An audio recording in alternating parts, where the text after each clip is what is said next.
Assalamualaikum warahmatullahi wabarakatuh. Baik anak-anak semuanya, apa kabar hari ini? Perlu diperhatikan bahwa situasi kondisi pada saat ini sedang COVID-19, maka protokol kesehatan harus diperhatikan oleh kalian. Yang pertama diantaranya adalah selalu memakai masker, yang kedua selalu mencuci tangan, dan yang ketiga adalah menjaga jarak. Mudah-mudahan semuanya terhindar dari COVID-19 ini. Oke, sebelum melanjutkan pembelajaran pada kesempatan kali ini, baik kita sama-sama berdoa yang akan dipimpin oleh salah satu dari kalian semua. Silahkan KM untuk memimpin berdoa. Ya, terima kasih.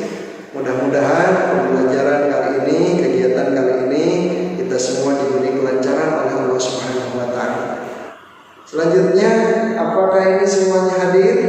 Oke, kehadirannya ya kelihatannya hadir ya semuanya. Kesempatan kali ini materi pokoknya adalah tentang syukur nikmat. Ya, syukur nikmat, mensyukuri nikmat-nikmat yang telah diberikan oleh Allah Subhanahu wa Ta'ala kepada kita semua. Sebelum membahas tentang materi syukur nikmat, maka Bapak akan menjelaskan dulu tentang tujuan pembelajaran. Yang pertama adalah kalian semua sebagai peserta didik harus mampu membaca Al-Quran surah Az-Zukhruf ayat 9 sampai 13, kemudian Al-Ankabut ayat 17, dan hadis tentang syukur nikmat. Yang kedua, kalian semua harus mampu menyebutkan makna mufradat.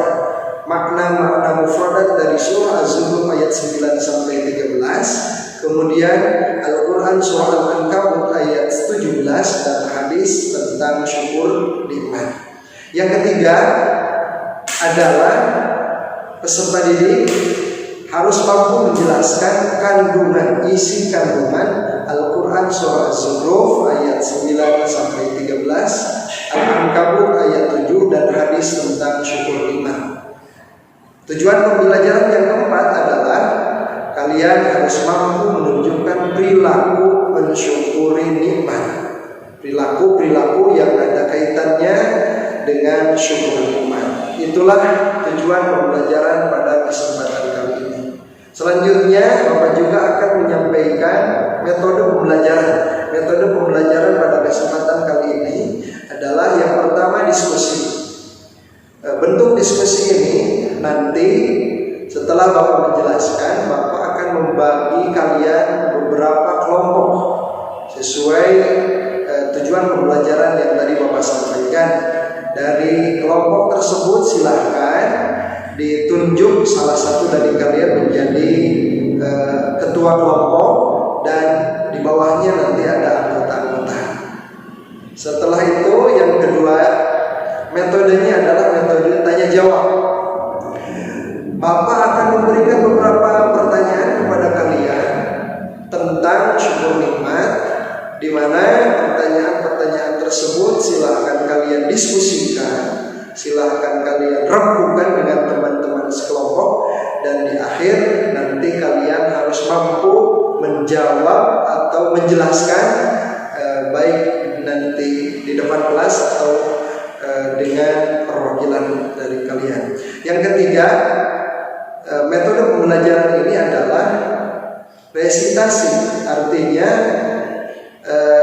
nanti kalian akan dikasih tugas mandiri, yang mana kalian harus mencari referensi, baik itu dari internet ataupun modul ataupun artikel-artikel lain yang ada kaitannya hubungannya dengan syukur nikmat. Itu adalah metode pembelajaran pada materi pokok syukur nikmat.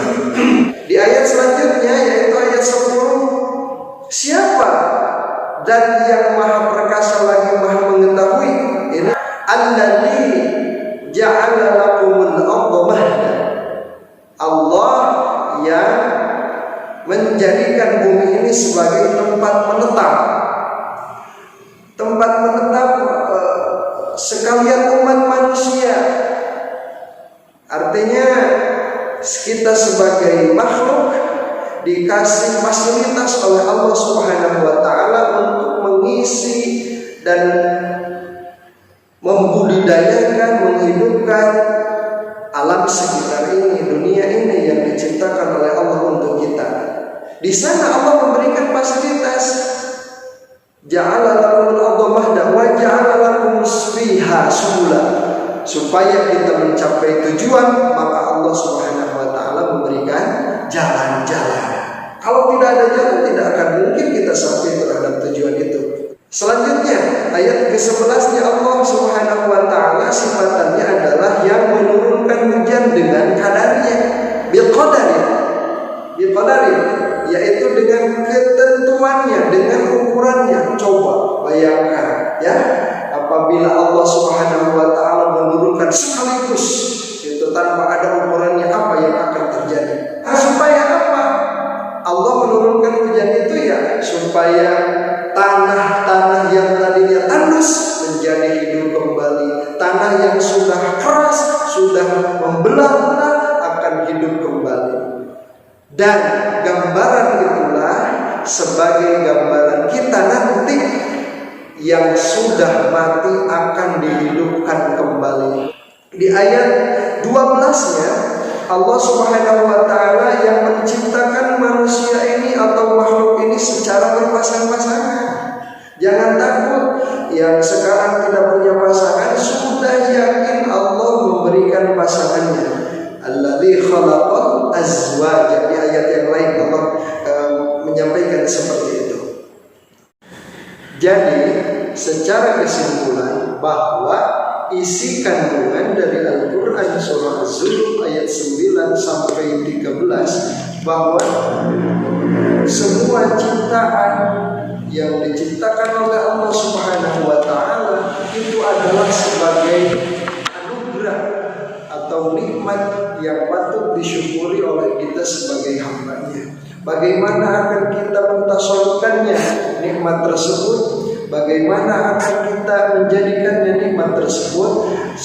Tergantung kita yang memakainya, yang mentasawufkannya. Akan kemana nikmat itu dibawa? Mampukah kita mengagungkan Allah sebagai Khalik, sebagai pencipta yang memberikan nikmat segala-galanya, yang patut untuk kita untuk bersyukur. Itu isi kandungan dari Al-Quran surah Az-Zukhruf ayat 9 sampai 13. Selanjutnya Bapak akan menyampaikan juga isi kandungan yaitu Al-Ankabut ayat 17. Isi kandungan dari Al-Quran surah Al-Ankabut ayat 17, Allah Subhanahu wa taala telah menegaskan bahwa Tuhan selain Allah itu jelas merupakan hasil ciptaan manusia sendiri. Jadi siapa saja manusia yang menyembah kepada selain Allah itu termasuk dosa besar.